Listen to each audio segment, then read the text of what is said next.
Hi, and welcome to your favorite podcast of the Temple Shalom League, the video recaps of the Mets. I know there hasn't been any games, and you might be just dying to see new content. And as I promised on my last video, I said I'm gonna make a special edition just to explain you how the new minis format is gonna work. Half of the season is almost done. First game on Sunday will mark that 13 game number. So everyone is doing math, want to skip the minis. But hey, this year the minis are going to be very exciting, and that's what I'm taking the time to explain you how this is going to work. So here am I, at the very bottom of it. So you're not used to this, but I need to use some tools to actually explain you how this format is going to work. So what you can see here, I took a step and put how the current standings are looking like and how this actually will look like from a minis format stand-up. So nothing new for you in this one. 5 to 10 on the American League and the National League. The American League, Red Sox, White Sox, Indians, Yankees, Rangers, and A's. And in the National League, the Phillies, the Expos, the Mets, the Cubbies, the Dodgers, and the Giants. So let's go into the next slide.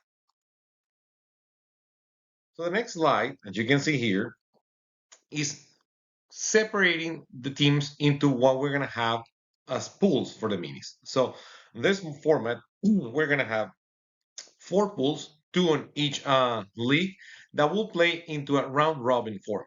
So Pool A will be composed on number 5, 7, and 10 seeded, which in this case will be the Red Sox, the Indians, and the A's on the American League, and the Phillies, yours truly, the Mets, and the Giants for the National League.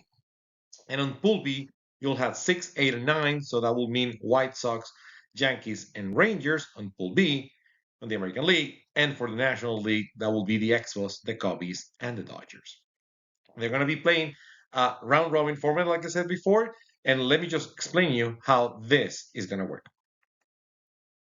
So what you can see here are the matches that are going to occur throughout the minutes weekend. So Pool A will have the first game, the A's facing the Indians, or the 7 against the 10. Whereas in Pool A on the National League will be the Giants visiting the Mets. And then the loser of those games, A's Indians or Giants Mets, will face the Phillies, which is the highest seed on the Pool A, or the Red Sox on the American League on Pool A. And then the winner of that first game will then face against the Red Sox. The Red Sox or the Phillies will carry on the home field advantage because they will be the highest seeded in this hypothetical scenario that is based on the current standing. Why do you have the loser playing first and then the winner playing the last game? Just because you want to make sure that no um, meaningless games occur, right? So if you have the winner playing the second time and then winning that second game, then the third game will be meaningless, right? Because whomever wins that pool is the one that is going to be advancing. So that's why you're putting the loser to play in game 2, 9, 10, or whatever the time allows to, and then 10, 20 is going to be the last one. What you can see on the bottom of it is just the same thing that I explained it for, but for Pool B's on American and National League. So the case of the American League will be at this point Yankees visiting the Rangers, and then the loser visiting the White Sox, and then the winner visiting the White Sox. And on the National League side, you'll have the Dodgers visiting the Cubbies, the loser against the Expos, and then the winner against the Expos. As you can see, highest seed do carry the home field advantage. And this is a format that in total will increment the number of games up to 4 compared to our current model.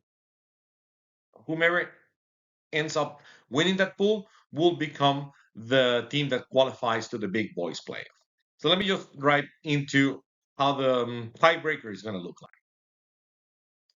So you'll be wondering, well, what happened if there's a tie, right? So I just want to start by putting this disclaimer out loud. There's just one mathematical option that you can have a tie, and that means that it's a triple tie. So all the teams with one on one, because as you can imagine, if one team wins two, then they're basically the team that advances, right? So the first rule to determine the break of the tie will be the run differential across all the games. So that's what it matters a lot. to score a lot of runs or hold your opponent to the very minimum number of runs throughout those games.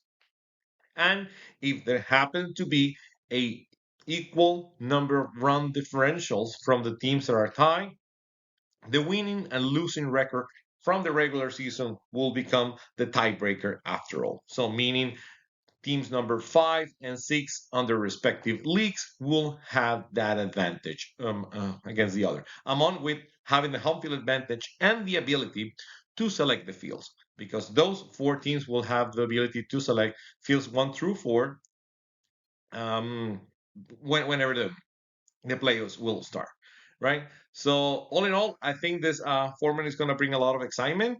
At the 10:20ish time frame, we're going to have 4 games, all meaning something. So if you're an spectator, and I plan to be one, I don't want to be on the minutes, although I love the format. You can just come swing by and see all the games in actions and see the 4 spots being claimed probably even at the same time with teams that already finished their game watching the game, because one of those results can mean their ability to advance to the postseason or the big boys playoffs. So that's all for now. I don't want to have any additional content, just to give you that quick summary of what we're heading to it, and keep an eye because the week 7 is coming next week after we hopefully can sweep the Dodgers during this Sunday. So long.